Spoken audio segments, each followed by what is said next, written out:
Evan is 14 years old, and he knows something his father doesn't. The thought thrills him, amazes him, scares him. There is something his father doesn't know, something the owner of one of the most profitable mines in all of Seattle doesn't know. His father manages his workers with an iron fist. No, not an iron fist, brass knuckles. He calls them maggots, groveling maggots. He's about to discover he's wrong. They're more than maggots, much more. They're men, and men working together can bring change. One of these men is inspiring others to take their lives back. If they can stand together, maybe, just maybe, they can bring in the union. With the union, they'll have rights, more than rights. They'll have dignity, freedom, time to spend with their friends, time to spend with their family, time to be human. Evan knows something his father doesn't know, and he feels empowered. Evan's father thrusts him to the ground, calls him weak, tells him he's got to stop being so nice to the maggots, stop talking to them, stop helping them, keep them in line, break them, let them know who's boss. If you give them an inch, they'll take a yard. They're just using you. Evan knows better than to say anything. His father punched and broke his jaw last year when he showed weakness. This year, he'd rather not sip dinner through a straw. This year, he holds back, bites his tongue. He wants to tell his father about the union, but doesn't. He feels ashamed, torn between his loyalty for his father and his friends. Bob, Tom, Jim, they deserve more.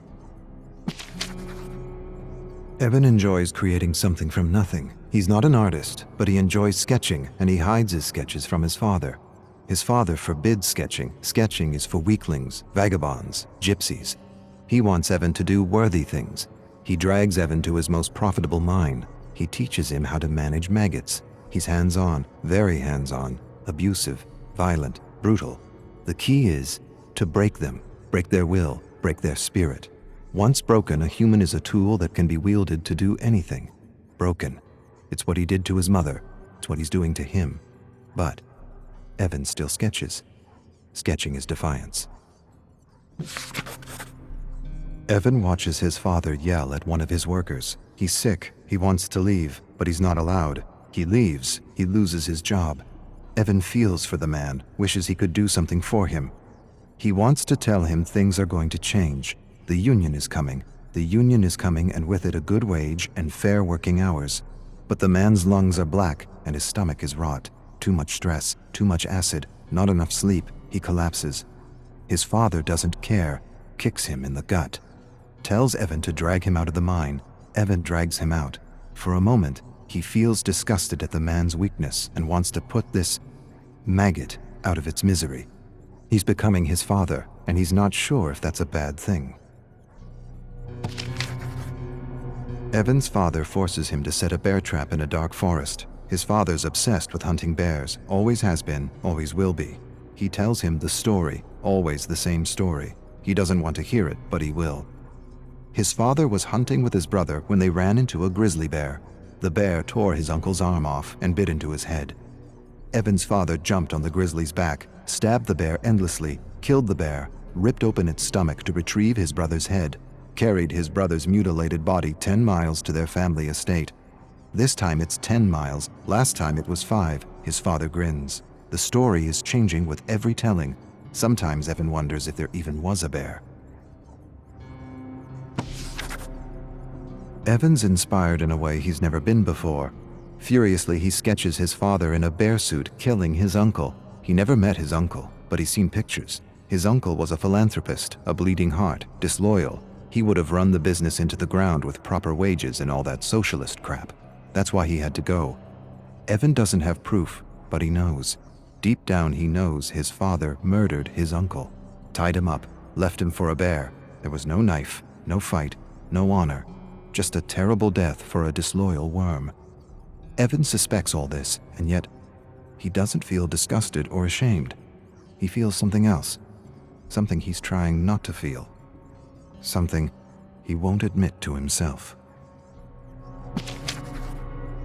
Evan looms over his father's bed and watches him sleep. He hates and loves him at the same time. Sometimes he wonders what his life would be like without him. He owes him so much, and yet he's miserable and alone. He raises a massive gray stone and holds it there for a long minute that feels like forever. He could be free. Truly free. But he can't. Not like this. He could free himself in other ways. Accidents happen. Hunting accidents. Mining accidents. He could lure him into the bowels of the mine and ignite a stick of dynamite. No way he'd survive. But despite it all, Evan can't do it. His love is bigger than his hate. He owes him too much. Evan sketches his father in a bear suit drowning his mother. He never believed his father's story. Something didn't feel right. His eyes, his grin, his lack of empathy. She was pulled into a current and never seen again. His mother. She was beautiful. Blonde hair, blue eyes, fun, full of compassion. His opposite. She didn't just go out to swim one morning and never come back. She was getting in his way, and no one gets in his way. Not even family. Especially not family. Obedience or death. Evan's tired of obedience. Yes, he's loyal to his father, but he's also loyal to his friends. They talk to him, encourage him, think he's a great artist. He has friends. He's never really had a friend. His father wouldn't allow it. Waste of time. They're using you. Yes, he's loyal to his father, but he's also loyal to his friends. They deserve better. Evan's father stares at him across the dinner table. He knows. Maybe he doesn't know, but he senses something's amiss. He has that look in his eye, that look that tells Evan he's in for it. He chews on a fatty piece of rabbit and hopes his father doesn't say anything. He should have known better than to keep something from him. His father knows. He always knows. Last year, Evan lost his cool on a man who said something about his mother. He almost beat the man to death with a 2x4 while his father watched and laughed. The authorities pulled Evan away. He smiled at Evan and knew what he wouldn't admit to himself.